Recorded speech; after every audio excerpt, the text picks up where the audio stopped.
defense performed tonight? Mike said he thought they were flying around and very effective overall. Yeah, I mean, I thought we played hard. I thought we were play with good energy level. Gave up a couple explosives. And credit to the offense. I thought they executed a high level. They did a nice job tonight. I thought they ran hard, created some big plays. They capitalized on any mistakes we made. What I was excited about was when explosives did happen, is the way we turned around and played in the red zone. We battled, on multiple occasions with that first group when the ball got down in there. So those are good things to see. After a play and however it got down there, our guys stood up, communicated through it, and definitely took advantage of some opportunities to play stout in the red zone. So those things were good. Next will be Irish FL from Warchant. Hey, Coach. I know last week you talked about missed tackles being a bit of an issue. I was curious how that went. And then also, could you just reflect on this week and how your guys came through it? I know it was a real challenging week physically and mentally. Yeah. I thought the tackling was solid. I think we overran a few cutback runs that we can't do, but I thought we were bringing our pads around our feet on contact a little bit better. We did fall off some, so, we got it's a constant thing in college football nowadays with, just your opportunities to tackle and how you teach it. You just got to take advantage of those. And I thought we did get a week better, but we still got it. That's going to be until the season ends, but I think we've gone 6 straight days of pounding and, on the road, off the road, traveling. And, those weren't really, we don't create those things to become problems, but, it was a challenging week just from, we gave them all the reason to continue to come together, continue to, from moving to Jacksonville to coming back to the concepts of practice to the walkthroughs. And, even today, in the 7-shot offense scored a few, but you saw the guys' energy level, in the intensity of, it not being okay and them coming together. So I thought we got out of the week what we wanted to, which was they were going to be challenged in a lot of ways this week by each other. I thought the intensity of those practices in Jacksonville were outstanding. Offense won some drills, defense won some drills, like after each other. It was an intense grind fest, and I thought our team got better because of it. Next will be Burnett from Noles 247. Hey, Adam. One player that Coach Norvell mentioned today is standing out to me. He mentioned a couple, but one I wanted to ask you about was Jamie Robinson. I guess, what have you seen from Jamie throughout camp and his progression? And then just tonight, I guess, what stood out to you about his play? Jamie's trying to play as hard as he can every rep. And, whether it's special teams, right now he's starting on kickoff and punt, and, we're pushing him. And, he's obviously playing a lot of snaps on defense, and we're moving around some to try to create flexibility for our defense and to be able to showcase his talents. And, Jamie's really come on these last couple practices. He's playing really hard. He's playing fast, and we got to clean up a few of his angles on some, but, I know what Jamie's about. I'm looking forward to coaching him, looking forward to pushing him, and, he's pushing the other guys, and, this team's important to him. Next will be Chris Nate. As far as takeaways this preseason, have you been pleased with how the defense has allowed some of them to come to them while also at times going and making the play and generating them on their own? Yeah, Chris, I've kind of, as we've progressed, we have these takeaway circuits that we work, but they've really become ball disruption circuits. And, we try to tell our guys, listen, we got to find ways to impact winning. And that guy did it, but there's a bunch of things that go into it, and just our ability to disrupt the ball from the end of last season till now. And part of it is just because of the rules. The NCAA allows you now, in the winter, you were able to, just, work, even conditioning drills. You can beat it into their minds and create habits. And then, when the ball was becoming useful, when you use the balls in the summer, there's just a lot of opportunities to teach. And, you see, especially the freshmen and the redshirt freshmen that really didn't know any different, like they're doing it subconsciously now. The hands are going up, they're attacking the football, and we're gloving the ball on some pass breakups. And, I like where we're at now. but it's one of those things, if you take your foot off the fundamentals and you stop doing it, then they'll stop. And so we make sure that we constantly try to be proactive and coming up with new drills, coming up with film clips of showing our guys doing it throughout practices. And I think I like the direction we're headed with our fundamentals when it comes to ball disruption. All right, next will be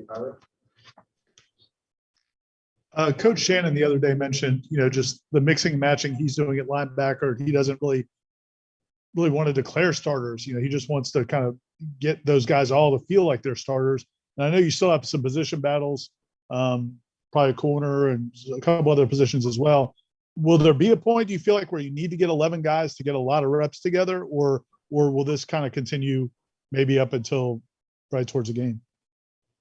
Well, I mean, we won't just have 11. I mean, we all know that, especially up front, we'll have, probably 5 defensive tackles that'll play, and at least probably 4 ends. At linebacker, we'll probably have 4 guys that play the majority of snaps. And then in the secondary, we'll probably lock in on 5 and then have a 6th and a 7th, have a 3rd to 4th safety, have a 3rd to 4th nickel / corner. And what we're doing at linebacker right now at Randy is we're teaching them basically both spots, and we're making it really flexible. So it's always the next man up. It's not just the backup at a certain spot. I think we've done a good job in the secondary of doing that as well. Just you're trying to get the next best player ready, whether it's a corner, whether it's a nickel, whether it's safety. And so I like the flexibility, and I think it's come again with the new rules. We've got a lot more time on the field with these guys. And so it's allowed us to teach the concepts to a lot of people. And we have a lot of guys that played a lot of football. And so, we will be locked in on a rotation here as you get closer to Duquesne week. But you're still repping 3 groups now. So, you're rotating guys down, guys get banged up, so other guys go with other guys. But yeah, I think it is important when you're working a lot of drill work that, the triangle of people working over 2 people are used to playing with each other. But I feel confident that we've got enough guys coming back from last year that's ready to go. Go back to Brendan. Apologies, this might be kind of a weird question, but a night like tonight where the wide receivers make some good plays and contested catches, I know you guys want to win every rep defensively, but ultimately is that positive for the program to have that kind of competition and back and forth in a setting like this? For the program, absolutely. Like, there's nothing better than, for our offense to go out there and have success, because it's going to build the competition. Same thing adversely to defensively. And I don't think you ever want to be one-sided in your football team. We have good wide receivers, and Jordan's playing really good football. I mean, he's putting the ball in really good places. We know what he can do when he's got the ball in his hands, but when he releases the ball, especially in the red zone, he's made some really good throws. And we've got a good set of wideouts. Ron does a good job with them. Coach Norvell does a great job with the offense. Alex, our quarterbacks, I mean, they show up every day, and, they're a super competitive group. I think it's been a really good back and forth, this fall camp. This will be Aslan Hajimandi from Warchant. Coach, I don't know if luxury is the right word, but maybe benefits a little bit more appropriate. But just what kind of benefit is it for you as a defensive coordinator and the staff that, your best players, whether it's Jamie or Fabian or maybe a guy like Kalen or Tatum in the middle of the defense, are older guys, and guys like Jamie and Fabian and Coop that have been around now here for the entire 3 years that you've been here, that you all know each other so well. What kind of benefit is that for you guys right now? I mean, it's critical. I mean, I was walking the hall down in Jacksonville, and DJ Lundy and me were walking together. We both look at each other and be like, we've been at this for 3 years together. And there's a lot of history there. And there's a lot of growth. And then with history and growth, becomes trust. And, we've gone through failures. We've gone through some successes. And, we've got a chip on our shoulder. We've got to go play good football. But to do it with guys that you have history with, a lot of these guys have played a lot of football. Some of them weren't ready for it. And, we put them through it, and we went through it with them. And so we've kind of grown up as Seminoles together. And it's our job to make sure we go out there and play the way the Seminoles deserve to play. We got time for 3 more. We'll go to Carter Carls from the Tallahassee Democrat. Hi, Adam. you mentioned the receivers a little bit, but just in what ways has the passing game pushed the defensive backs this preseason, and just how and like what ways is it a challenge for them? Well, we have good players at wideout.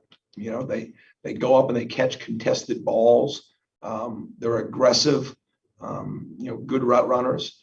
And, I think our offense does a great job, formationally and just with actions. I mean, over the history of Coach Norvell's career, I mean, they've been, really productive. And, they can run the football. And anytime you can run the football, it creates a lot of plays. And, I think Jordan's super comfortable in the offense at this point. And, just their execution level is really started to pick up. And, it comes down, especially at wideout, sometimes making some of those one-on-one contested plays. You saw it today. Duke had great coverage on Johnny. It's a one-on-one play. 3 hands are on the ball, and the 2 hands of Johnny rips it away. Yesterday down in Jacksonville, Duke made one of those one-on-one plays. And our job as coaches to make sure we're coaching the fundamentals and coaching how to win on the rep. But on good teams, those are back and forths. And when you win the rep, you're excited about it. When you lose the rep, you want to do it again, line it up and rerun it. And that's what we're creating right now with that competition. Right next will be Ira. I think I think you've spoken before about now that the understanding is at a higher level for the players of the defense, that you guys are able to do a little bit more. I think you guys simplified some things last year. When it comes to bringing pressures from different areas, do certain guys just have an innate ability to be better at that? Or is it more just about scheme and timing and that type of thing? When you ask that, are you saying innate ability to be a blitzer, or are you saying Yeah, to handle the schematics of it? I was talking more about to be a blitzer, get pressure on the quarterback. I definitely think you have schemes where you say, hey, this is the player that's going to blitz on this play because of the formation, the look, the call, the formation distribution. Then sometimes I need to bring this guy because he's really good at doing this, right? And so as a play caller, and sometimes that becomes a little bit more third down oriented, right? That, I'm going to bring him to do this. But I mean, I've had players over the years where you say, listen, I mean, remember the first time Hampson, my first year here, came back against NC State, the first play in, we blitzed him off the weak side and he had made a play. I was waiting to coach him forever. And there are certain guys like that, regardless of the formation, this is the guy I want to bring, and he's going to make full speed decisions. I think last year we got really sound. Teams weren't beating us schematically. We were leveraging the ball, we were tackling, we were sound, and we were just trying to get to one-on-ones that we could win. I think as we've gotten better, now we've allowed ourselves to be more. I mean, I always have wanted to beat teams that create TFLs, create sacks, because that's how you win third downs, because you get them in third down situations that are bigger or longer. And so we have come a long ways. I mean, I get breakdowns after every single practice, and from drill work to the end of each period of our success rate on pressures, our success rate on 7-man drops, from press coverage, and all those things. And you evaluate them after each practice. Then when camp settles, it's like, okay, this is what we're going to be, and you want to be that, but you also need curveballs and changeups. So an offense can say, hey, that's what Florida State is, but they're really good at this and this as well, but it's out of the same look. And I think when you can start doing that, then you create offenses that they have the coach, the quarterback has, of not when you see it, it's this. When you see it, it could be this or it could be that. Now you're winning on defense because they're waiting for post-snap decisions. And now your kids can play faster and the offense needs to react to you. And I've always been an advocate of being an offensive defensive coach where you can, play more of an attack style and make them kind of dictate how the game will go and where the ball will go. All right, last one, we'll go back to Brendan. You mentioned walking out to the field with DJ Lundy the other day. From our vantage point, it's been really cool seeing his progression, even this camp physically, and just the way he's playing linebacker. For you to see it, though, day to day, and from how far has he come the last 3 years to where he is now? I mean, one of the great things about coaching college football is you're getting these guys at 17 years old, and you get into that third year and, at 17, they're wide eyed and they want to play. They think they're the best players in the country, and you don't want to take that away from them, but there's some growth there that needs to happen, and now, there's a number of these guys to even go down the list. You guys have the list. I mean, but there's a lot of these guys who are lining up and they were playing 3 years ago. And, now just the confidence and the understanding in the relationship, of, what it needs to look like from coach to player, from player to coach. So, I'm just, I'm proud to be their guy, to be the defense coordinator for these guys, to be able to meet with them every day and try and help them through all the things they need to go through. Just about everybody in that unit, I've had to sit down with them of things that weren't just football that we had to help them through, and you can go down the list of the guys and, not to mention the plays that you've seen them make over the years. So it just brings a close bond or brotherhood towards it. That is part of why I love college football. And, just looking forward to, putting a great plan together this week, our last week of camp, and see these guys grow even closer. All right. Thank you, Coach. Thanks, guys.